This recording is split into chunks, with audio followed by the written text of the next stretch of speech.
यसरी बन्दैछन् बालेन शाह इतिहासकै शक्तिशाली नेता। अब बालेन शाह काठमाडौँको मात्र मेयर नभएर नेपालकै प्रधानमन्त्री भएको हेर्न चाहनुहुन्छ भने कमेन्ट बक्समा I am with Balen Shah लेख्न नभुल्नुहोला। बालेनले काठमाडौँ उपत्यका नेपालमा हिन्दी फिल्म ब्यान्ड गरेसँगै 24 घण्टा नबित्दै बालेनलाई पत्र लेख्दै आदिपुरुष निर्माण कम्पनीले माग्यो माफी। यसरी झुक्को आदिपुरुष निर्माण कम्पनी काठमाडौँका मेयर बालेन शाहसँग। आदिपुरुषको निर्माण कम्पनी सुपर क्यासेट्सले काठमाडौँ महानगरका मेयर बालेन शाह र चलचित्र विकास बोर्डलाई आइतबार बेलुका इमेल पठाउँदै फिल्ममा समावेश संवादले संवेदनामा पर्न गएको चोटप्रति माफी मागेको छ। हामी नेपाली नागरिकको संवेदनामा परेको असरप्रति माफी माग्छौं, कम्पनीका राधिका दासद्वारा हस्ताक्षरित पत्रमा भनिएको छ। राघव पात्रको रूपमा अभिनेता प्रभासले भनेको डायलगले सीता माताको जन्म थलोलाई इंगित नगरेर भारतका समग्र महिलाको स्वाभिमानलाई दर्शाउने क्रममा भन्न खोजिएको हो। पत्रमा उक्त संवादलाई कलात्मक शैलीबाट मात्र बुझ्न र बृहत जनसमुदायमा इतिहासप्रति रुचि जगाउने क्रममा प्रस्तुत गरिएको उल्लेख छ। सुपर क्यासेट्स टी सिरिज अन्तर्गतको कम्पनी हो। फिल्ममा समावेश जानकी भारतकी छोरी हुन् भन्ने संवादलाई भारतले सच्याउनु पर्ने अडानमा काठमाडौँ महानगरका मेयर बालेन शाह छन्। 3 दिन समय दिँदा पनि नसच्याइएको भन्दै शाहको निर्देशनमा काठमाडौँ महानगरका हलमा भारतीय फिल्मको प्रदर्शन निषेध गरिएको छ। बालेनको भारतीय सिनेमा लक्षित श्रृङ्खलाबद्ध प्रतिवाद। कतिपयले उनको यो कार्य क्षेत्राधिकार भन्दा बाहिर रहेको तर्क गर्दैछन् भने बालेन स्वयं चाहिँ संविधानको धारा 5 र 56 को उपधारा 6 ले संघ, प्रदेश र स्थानीय सरकारलाई राष्ट्रिय हितको संरक्षण गर्ने जिम्मेवार तोकेको बताउँछन्। सिनेमा थाल्ने बेला दृश्यमा लेखिन्छ यो कथा कसैको जीवनसँग मेल खान गएमा संयोग मात्र मानिन्छ। ठिकठिकै स्तरको मानिएको आदिपुरुषमाथि नेपालमा यति बेला चर्को बहस भइरहेको छ। त्यस सिनेमामा सीताबारे प्रयुक्त संवादलाई नेपाली दर्शक र सार्वजनिक वृत्तले संयोग मात्र मान्न सकिरहेको छैन। भारतीय संसद भवनमा राखिएको अखण्ड भारतको नक्सामा काठमाडौँले व्यक्त गरेको असन्तुष्टिको बाछिटा फिल्म आदिपुरुष प्रकरणसम्म सर्न पुगेको हो। काठमाडौँ मेयर बालेन शाहले कार्यकक्षमा ग्रेटर नेपालको नक्सा राखेपछि माहौल झनै गरमाएको थियो। भारतीय मिडियाले समेत यो विवादलाई भारत भर्सेस बालेन विवाद चाहिँ गरी देखाइरहेका छन्।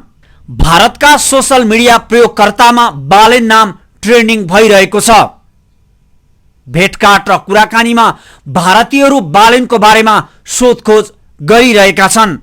रामायणबाट प्रभावित भनिएको उक्त फिल्मका लेखक तथा गीतकार मनोज मुन्तिसिरले आजतकसँगको अन्तर्वार्तामा सन् 1903 अघि नेपाल भारतकै अंश रहेको र जानकी भारतकै भएको विवादित बयान दिएपछि त परिस्थिति झन गिजोलिएको छ। मुन्तसिरको बयान र जानकी भारतीय छोरी भएको संवादको पृष्ठभूमिमा बालेनले सोमबारदेखि महानगर क्षेत्रभित्र भारतीय फिल्मलाई निषेध गर्ने घोषणा गरेका छन्। बालेनले गरेको घोषणाको मसी नसुक्दै फिल्मको तालुकदार निकाय सञ्चार मन्त्रालयले घुमाउरो ढङ्गले बालेनलाई काउन्टर दिन खोजेको छ। मन्त्रालयले सेन्सर पास भइसकेको फिल्मलाई लिएर आपत्ति व्यक्त गर्ने कार्यमाथि प्रश्न गरेको छ। यो रस्सा कस्सीको एकातिर सिंह दरबार र बाघ दरबार बीचको लडाई देखिन्छ भने अर्कोतिर बालेन र भारत बीचको। यी शब्द लेखिरहँदा बालेनको निर्देशनमा काठमाडौँका सबै हलमा पुगेर नगर प्रहरीले भारतीय फिल्म नचलाउन निर्देशन दिइरहेको छ र चेतावनी दिइरहेका छन्। सुरुमै 3 दिनभित्र आदिपुरुषमा प्रयुक्त उक्त संवादलाई सच्याउन अल्टिमेटम दिएका बालेनको सबै भारतीय फिल्मलाई रोक लगाउने निर्णयलाई लिएर जनमत विभाजित छ। कतिपयले उनको यो कार्य क्षेत्राधिकार भन्दा बाहिर रहेको तर्क गर्दैछन् भने बालेन स्वयं चाहिँ संविधानको धारा 5 र 56 को उपधारा 6 ले संघ प्रदेश र स्थानीय सरकारलाई राष्ट्रिय हितको संरक्षण गर्ने जिम्मेवारी तोकेको बताउँछन्। बालेनको काममा सत्ता र प्रतिपक्षमा रहेका ठूला पार्टीकै कतिपय कार्यकर्ताले सही थापिरहँदा नेतृत्व भने उनको कार्यशैलीमा उत्तेजना देखिएको दावी गर्छ। जबकि विगतमा एमाले कार्यकर्ताहरूले रंगीला सिनेमा नेपालमा देखाउन रोक लगाउनु पर्ने माग राखेका थिए। माओवादीले त युद्ध थाल्ने बेला भारतीय सिनेमा, हिन्दी गीत आदिलाई नेपालमा प्रतिबन्ध लगाउनु पर्ने लगायत माग नै राख्न पुगेको थियो। संयोग नै मानौ त्यही माओवादी यति बेला संघीय सरकारको नेतृत्वमा रहेको बेला स्थानीय सरकारका मेयरसँग यो विषयलाई लिएर नरम टक्राव सहित दृश्यमा देखा परेको छ। कतिपय आलोचकहरू चाहिँ महानगरबाट शक्ति फैलाउँदै राष्ट्रिय राजनीतिमा छाउने बालेनको महत्वाकांक्षामा अखण्ड भारतको नक्सादेखि सिनेमा संवादसम्म सहयोगी बन्न पुगेको भनी कटाक्ष गर्ने गरेका छन्। फिल्म निर्देशक नवीन सुब्बा भने यसलाई अलि भिन्न दृष्टिबाट हेर्छन्। बालेनको शैलीबारे बहस गर्न सकिएला, तर मुख्य समस्या बालेन होइनन्। उनका निर्णयकहरू फिल्मलाई राज्यका औपचारिक संयन्त्रले ठिकसँग काम गर्न नसक्दा उत्पन्न भएका नतिजा मात्रै हुन्। सुब्बाका अनुसार सिनेमा बनाउँदा संसारभरि ध्यान दिइने मुख्य कुरा मध्ये कल्चरल एप्रोप्रिएसन पनि पर्छ, जसमा अर्काको देश, अर्काको संस्कृति आदिलाई नकारात्मक रूपमा प्रस्तुत गर्न पाइँदैन भन्ने हो। भारतले चाहिँ छिमेकका संस्कृतिहरूबारे पहिलेदेखि नै हेपाहा चित्रण गर्ने गरेको दृष्टान्त उनी दिन्छन्। उसो त राष्ट्रिय राजनीतिदेखि फिल्मसम्म बेला बेलामा राष्ट्रवादी रुजना व्यक्त भइरहने परिघटना नयाँ होइन। आदिपुरुष यसैको पछिल्लो उदाहरण हो।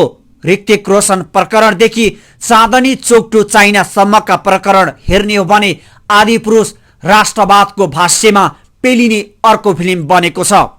नेपाली सेन्सर बोर्डले सीता भारतकी छोरी भएको वाक्य हटाएर प्रदर्शन अनुमति दिएको थियो र हल सञ्चालकले अधिकतम सुरक्षा संयमता अपनाउँदै प्रदर्शन पनि गरेका थिए। तर भारतमा पनि सच्याउनु पर्ने बालेनको अडान र नेपाल भारतकै अंश भएको भन्ने मुन्तसिरको कुतर्क जस्ता दुई न्यारेटिभमा यो सबथोक सिर्जना भयो।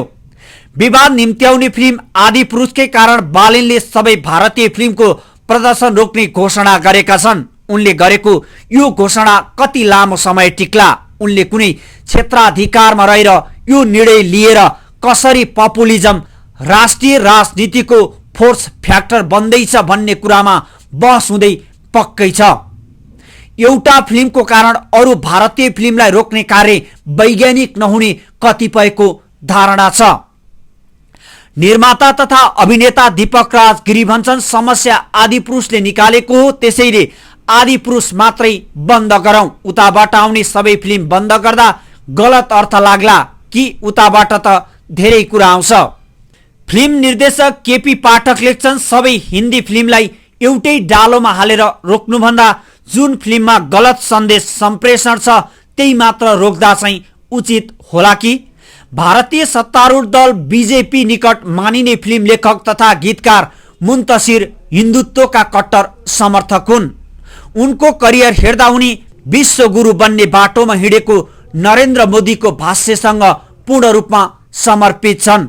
उनले लेखेका गीत र फिल्मको संवाद कथामा हिन्दुत्व र गेरु वस्त्रको छाप स्पष्ट देखिन्छ। आजतकको अन्तर्वार्तामा उनले जसरी नेपाल र भारत अहिले पनि राष्ट्रिय रूपमा एकाकार छन् भन्ने अभिव्यक्ति दिएका छन्, यसले भारतीय संस्थापन पक्षले कुन राडरबाट नेपाललाई हेरिरहेको छ भन्ने संकेत मिल्छ।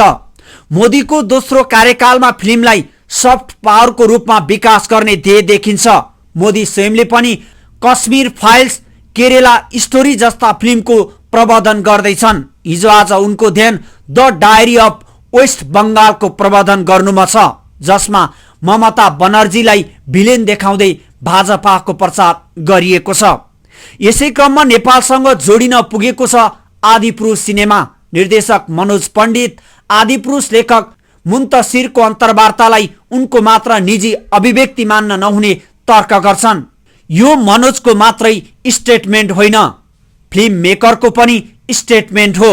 फिल्म मेकर उदासीन हुन्छ भने होइन। हाम्रो दुर्भाग्य के हो भने गुगलमा पनि यस्तै लेखिएको छ, गुगलको पनि यो लेख्या छ। यो समग्र इन्डियाको सबकन्सियस न्यारेटिभ हो।